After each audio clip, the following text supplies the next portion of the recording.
Leitura do livro O Devorador de Memórias. Capítulo 2. A Coisa. 3 dias. 3 dias haviam se arrastado desde aquela tarde na Rua das Papoulas, e a imagem das bicicletas caídas como cavalos mortos não conseguia sair da cabeça de Lucas. Ficava lá, presa, como um espinho fincado sob a pálpebra. Ele, Amélia e Jonas tentaram, juro por Deus, tentaram. Contaram e recontaram para os adultos sobre os 4 adolescentes que sumiram. Mas a única coisa que conseguiram, como recompensa, foi um castigo do tamanho do Pará. E pior, a chuva fria daquela tarde fizera Jonas recair na gripe da qual ele mal havia se livrado. Os adultos, na sua infinita e arrogante sabedoria, eram cegos. Preferiam acreditar que os garotos tinham inventado tudo para justificar suas traquinagens do que admitir que algo estranho estava acontecendo em vigia. Sentado na beirada da cama, Lucas calçava a meia branca de algodão. O tecido macio no calcanhar, o elástico apertando o tornozelo. Detalhes banais, mas a mente estava a 1000 quilômetros de distância, presa na cerâmica florida do chão. O padrão de flores azuis e amarelas na lajota se embaralhava e voltava. Em cada pausa, sua cabeça insistia em remontar a fita de vídeo mental. Os gritos que pareciam rasgar o ar, a sensação de que algo os perseguia. Algo estranho demais para uma cidade pequena demais, pensava ele. Algo que sua mãe e sua avó não queriam ou não podiam enxergar. Sobre a mesinha de cabeceira, uma estante velha de madeira lascada que cheirava a naftalina, o rádio National Panasonic RQ447 continuava a tocar Raul Seixas, Tente Outra Vez. O volume não estava alto, mas a voz do maluco beleza parecia se espalhar, agarrar-se ao bolor da parede e ao pó que dançava no raio de sol da manhã. Lucas sentiu um calafrio que não tinha nada a ver com a temperatura ambiente, mas com algo que vinha de dentro, frio como gelo seco. A sensação pegajosa, inconfundível de estar sendo observado, o paralisou, fazendo os músculos da nuca enrijecerem. Seus olhos ardiam. Que porra é essa? Pensava, tentando sufocar a voz histérica que gritava em seu peito. E então aconteceu. Um único e breve claque de vidro seco interrompeu a música. Um objeto pequeno, esférico, sólido e frio, atingiu o piso de cerâmica, deslizando sobre o chão e reverberando até parar por completo. Um silêncio ensurdecedor preencheu o vácuo. O coração de Lucas começou a bater como um tambor apressado e febril, quase arrancando-lhe as costelas.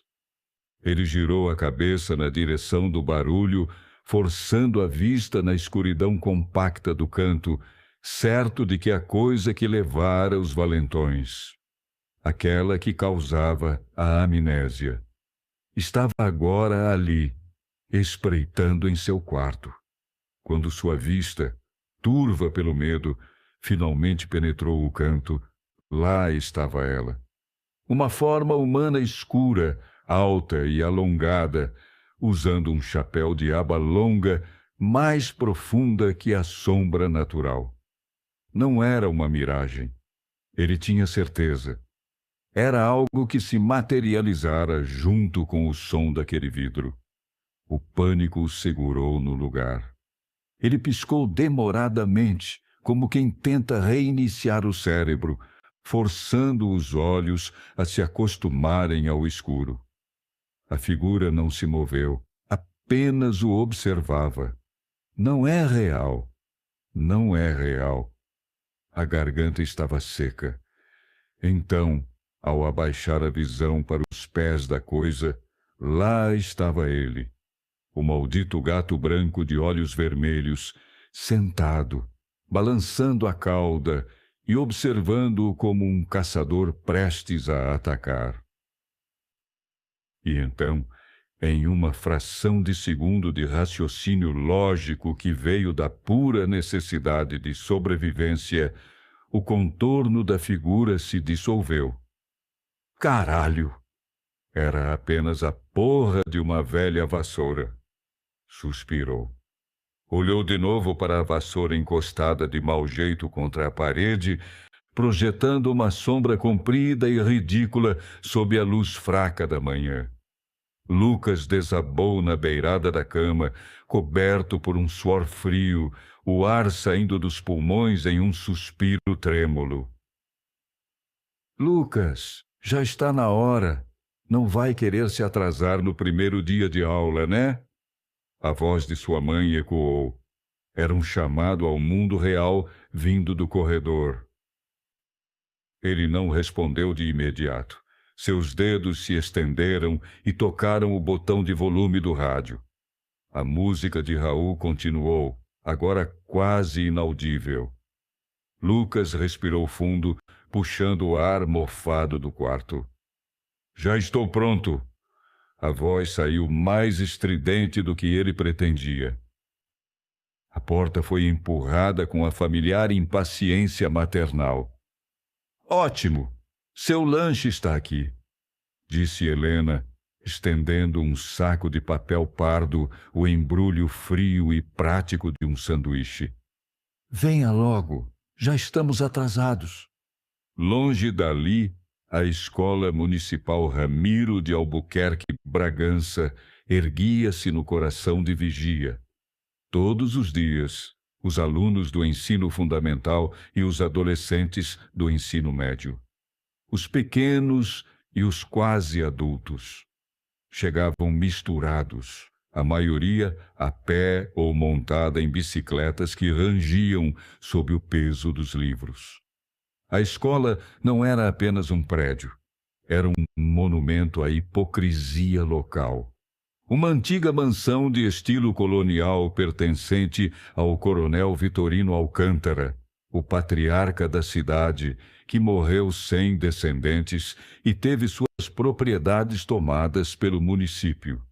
Agora, a casa que um dia abrigou festas luxuosas ensinava tabuada e língua portuguesa.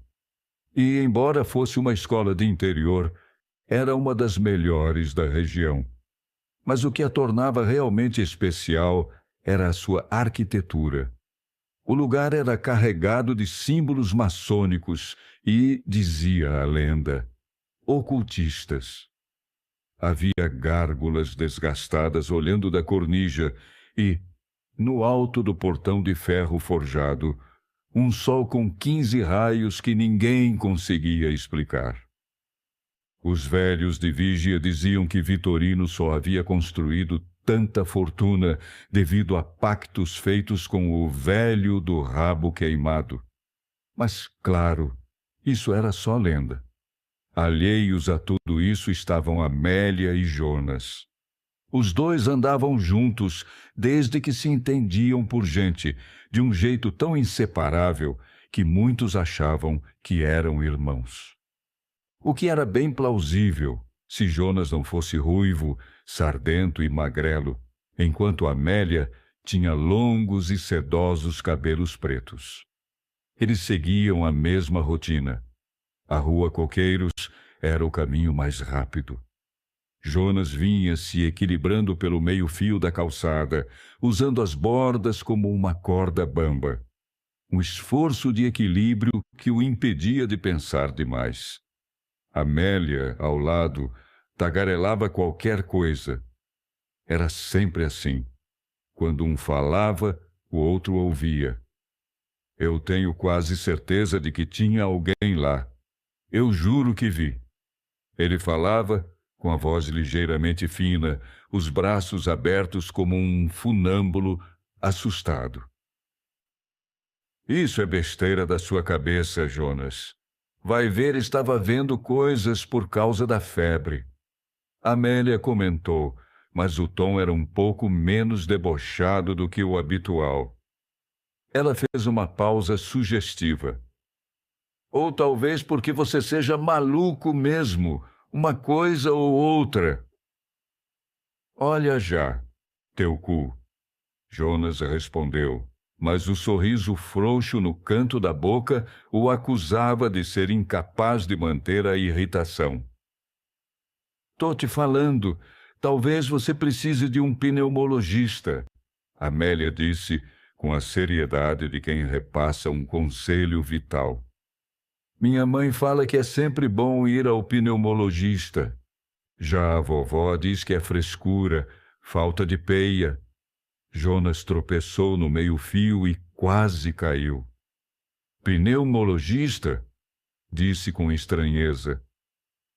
Sim, aquelas pessoas que cuidam da gente quando a gente está meio perturbado do juízo.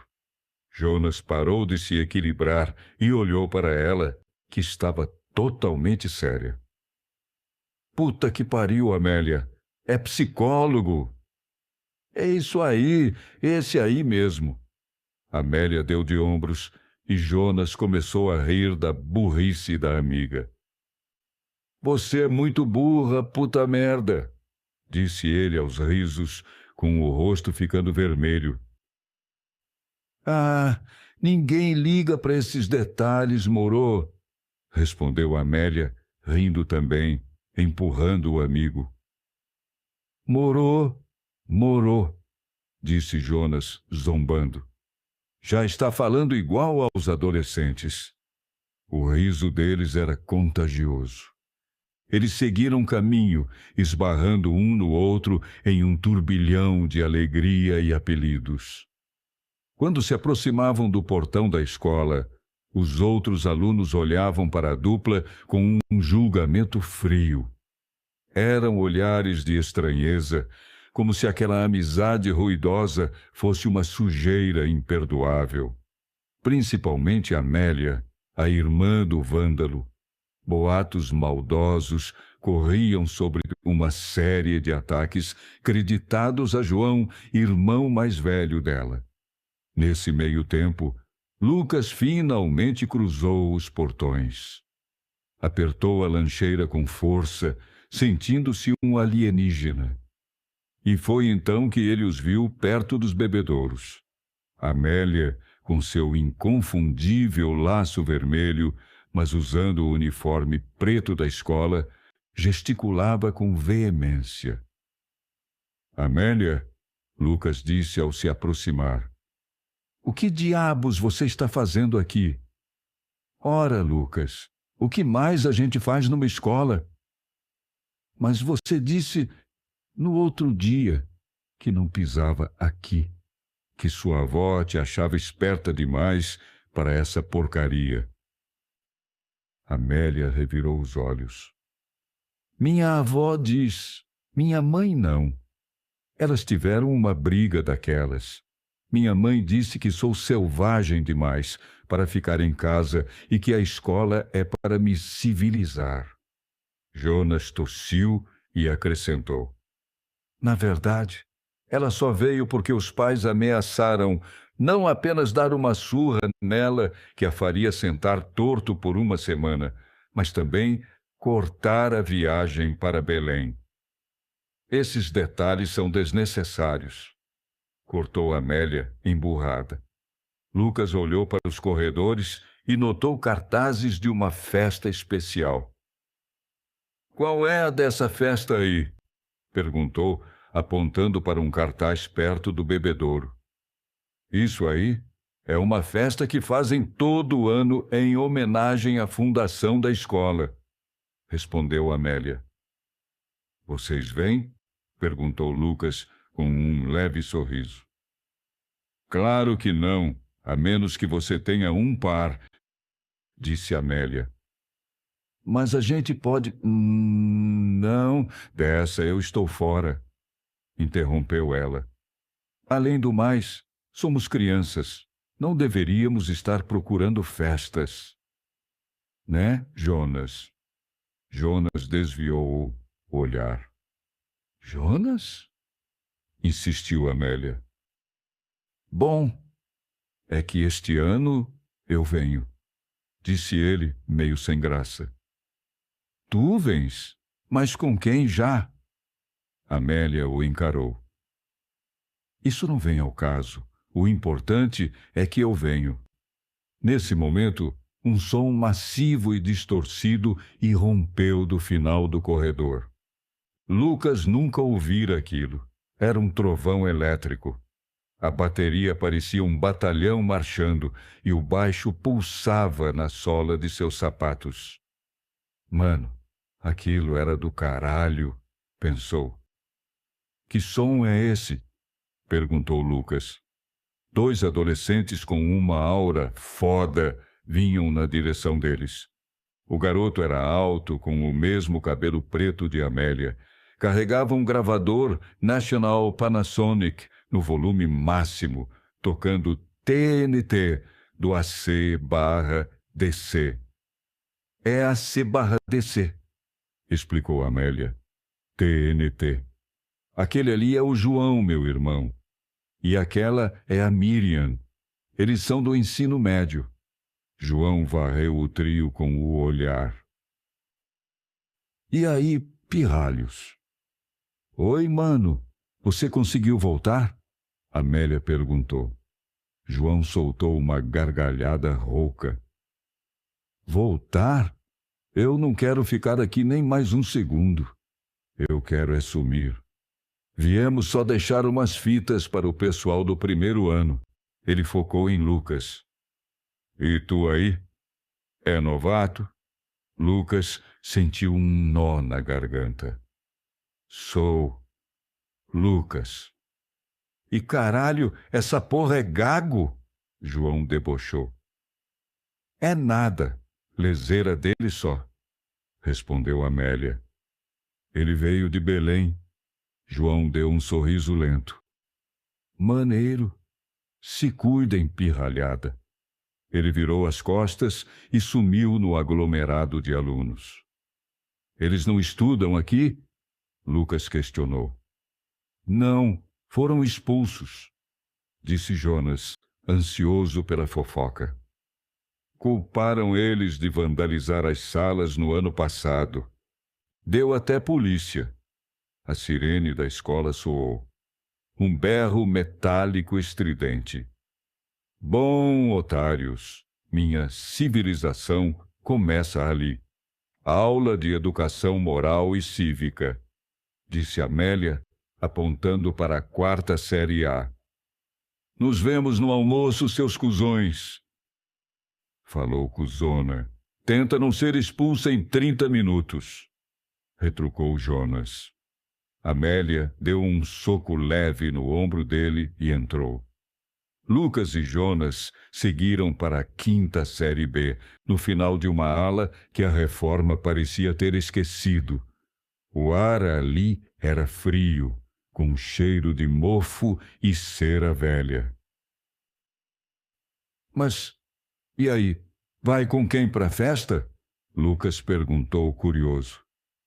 É a Lívia, uma menina da nossa sala. Ela é legal, disse Jonas. Lucas ficou matutando. Será que se eu chamasse a Amélia? Será que se eu chamar alguém? Você? Jonas o interrompeu. Você tem 10 anos, esquece isso. Olha já, tu só é um ano mais velho que eu. Mas isso faz diferença. Além do mais, você não deveria estar na série da Amélia? Estou 1 ano adiantado, mas isso não vem ao caso agora. Como assim não é simples? É só chamar para dançar. Cara, você não entende nada de mulheres, disse Jonas com a sabedoria de seus 11 anos. Tem que ser cavalheiro, recitar poesia, elogiar as virtudes. Alguém apaixonado faria isso. Eles entraram em um corredor lateral apertado e escuro. Sentiu o aperto no coração e o suor frio, mas ficou calado para não parecer maricas.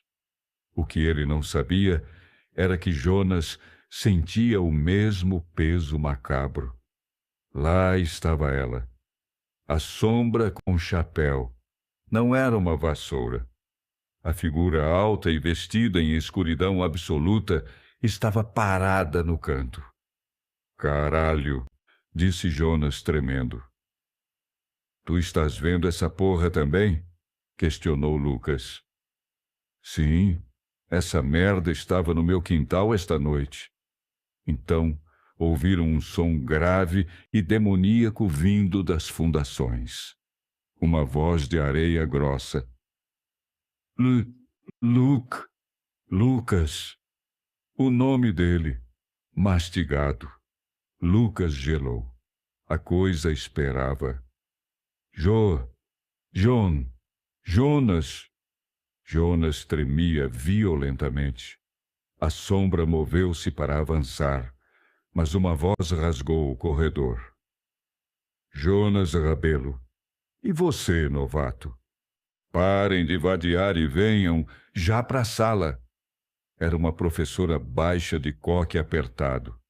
Quando Lucas piscou, o canto estava vazio.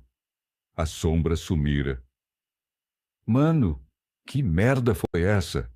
Jonas chiou. Não sei. Mas é melhor sair daqui logo. Lucas respondeu com a voz rouca. Jonas correu para a sala.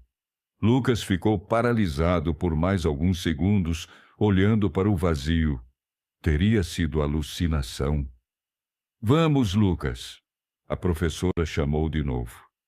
Ele correu para a sala, sentindo-se como quem escapa de um afogamento. O corredor ficou em silêncio. Mas atrás de uma coluna gasta, 2 pontos de luz vermelha surgiram.